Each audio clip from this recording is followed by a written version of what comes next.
This is week 4, week 5, not too sure. So we've been playing this kimura game. Going to look at a couple of escapes.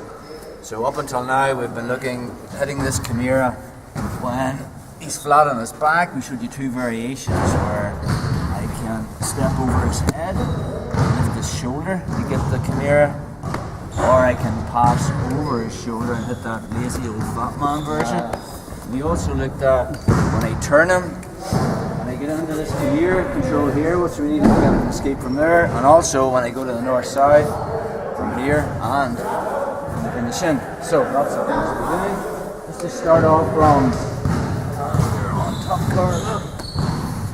When he happens to get the kimura on this side, first thing you want to be thinking about is where his arm is. See the arm that's come under my left arm? Is he at the elbow or is he on my tricep? Sometimes it's hard to come under at the elbow, so they'll probably come under at the tricep. Okay, but if he's at the elbow, this is not good for me because he's got a massive lever to my arm. So first thing I'm going to do is, I don't want him. I'm bringing my hand into this hip. Most likely he can still step over, but I definitely don't want the second leg coming over. So my left hand, if it can, I'll stop the top leg, but most likely it may still make a step. So my right arm is making sure this other leg doesn't step over. Because if I control this arm, and Carl tries to do the lazy old fat man kimura, because he has to pass both legs over my head. So just controlling this second leg with my right arm stops that submission. So next thing I want to be thinking about is a preliminary defense to give me time to work the escape. So we're going to work the preliminary defense first. If Carl's left arm is under my elbow, okay, so he swims right to the end, I need to get that back. I need to get my armpit over his arm. So I do that 2 ways. I move my head towards my arm and I walk with my feet.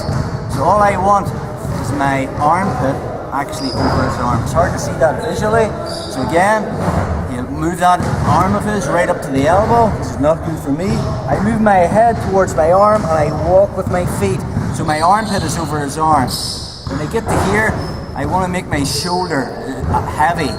So I like bridge into upa and put all of my weight onto my left shoulder. So if Carl tries to finish the kimura from now, it's very difficult because all my weight's on that shoulder. And again, when I walk my head and my hips, and I've got my armpit over his arm and I make that heavy, if Carl just tries to lift it from there, it's not going to happen.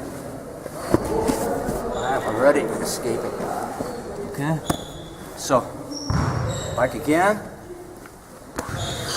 So we want a preliminary defense just to slow it all down. So the second he puts that on, if he's entered at the tricep, just bring your arm down a wee bit, bro. I can just make my shoulder heavy by just bridging. My arse comes off the mat and I put my left shoulder on the mat. So if Carl tries to lift that off, it's difficult. But if he is smart and he swims his hand up to the end of the lever, even if I put the weight on my shoulder, he can possibly still get the top from here. So I need to make sure that I'm moving my head and my feet. I want my armpit over his arm, and then I'll make my shoulder heavy. Now, I'm not going to stay here forever. I'm going to work the escape, but we want to work this preliminary defense first because a lot of people forget about doing this and then they hit the escape. So again, one more time, just be sensitive to where his arm is. Okay? If it's at the end of the lever, my right hand's blocking off the far leg. I'm bringing my head and my legs and getting my armpit over that. The second I get my armpit over his arm, then I make my shoulder heavy. Okay, so that's the drill, guys. Let's play with that. Yep.